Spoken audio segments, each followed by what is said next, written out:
Hi there, Marky from the Cricket Boutique, and today we've got a quick video about preparing your bat, some of the basics and things that you should do before using a bat in anger in a game. So we'll just take this Jedi for his example. So before you use the bat, what you should do, first point of call, is to oil it. So if it hasn't got a scuff sheet on, then you'll need to oil the face, edges and back, basically anywhere there aren't any stickers. Try and stay away from the splice if you can, and most bats will have stickers covering this area, but again, please stay away if they don't. So to oil your bat, all you need to do is get some linseed oil or some bat care oil. You can pick these up from most retailers, including ourselves. And as a starting point, you would put about 10p piece pull on the face and wipe it in with a rag. Make sure you're covering all the areas and all the exposed wood.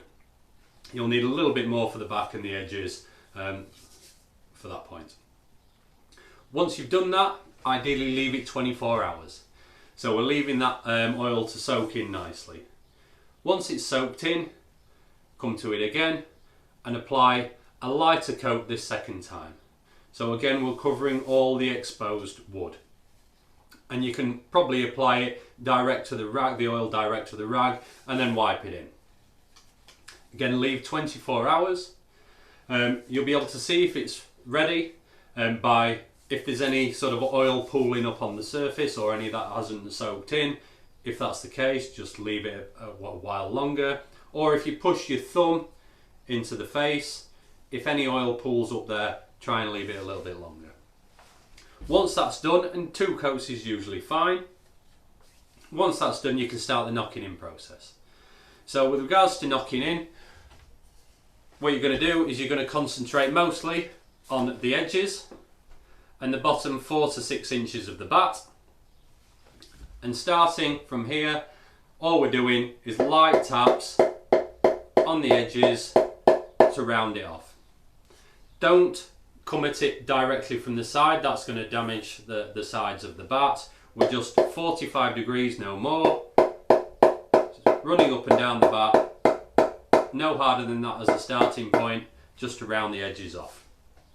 Some people like to use a rolling pin, run it up and down. Some people use the edge of a bat. I'd suggest a mallet's probably the nicest way to do it.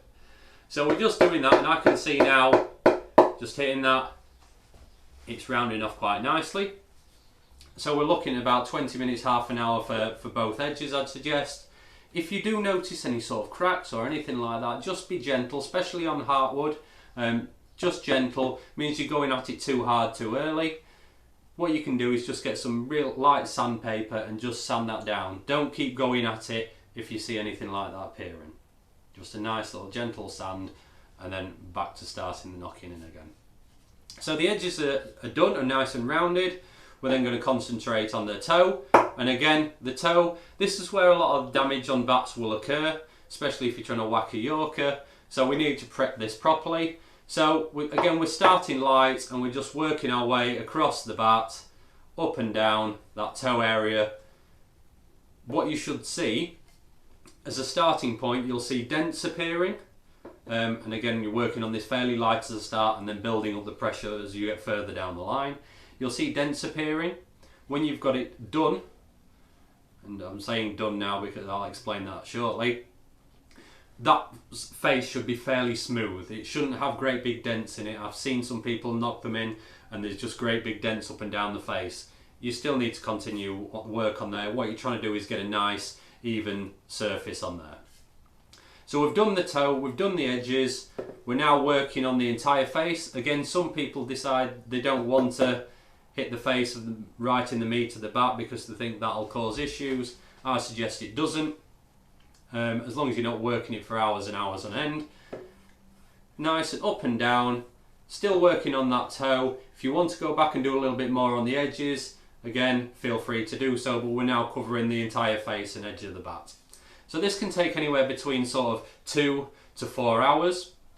Once you think you've got that done, a good way to test, or first way to test, is take your thumbnail and just push it into the surface of the face of the bat. If there's a dent there, I'm only doing that really lightly, then you need to go back into the knocking in process. Or if you've got an old ball or something and you just tap it up, If you see any seam marks afterwards or dents on there, you need to continue the knocking in process again. These little pushing your nail into it very gently and seam marks on there, once you've got the knocking in process complete, those will be removed. So don't worry about, oh, I've left a little dent in there. It doesn't matter, it'll get knocked out. So you've done that, you think you've got that knocked in. Next phase is taking it out into the garden or down to nets and just having some gentle throwdowns, really gentle throwdowns, or some very close catching practice. If that is leaving dents again, if it's leaving seam marks, just tapping it back nice and gently, back to knocking in. Only at that point would I suggest using it for netting. And at that for the first instance, I'd do some gentle netting with old balls. You don't really want to be hitting brand new hard balls at that point. And I'll keep saying it, if that is leaving marks again, dents, then we're back to knocking in. And eventually you'll get to the point where it's not denting up, it's not leaving seam marks, and you're ready to use it again. Now some people at that point may want to put a scuff sheet on once it's been knocked in. I suggest you don't put the scuff sheet on too early, especially if you're rounding the edges, because when you're knocking in the edges, if you've got a scuff on, sometimes it bubbles and you have to peel it off and stick it back down again. So try and avoid that.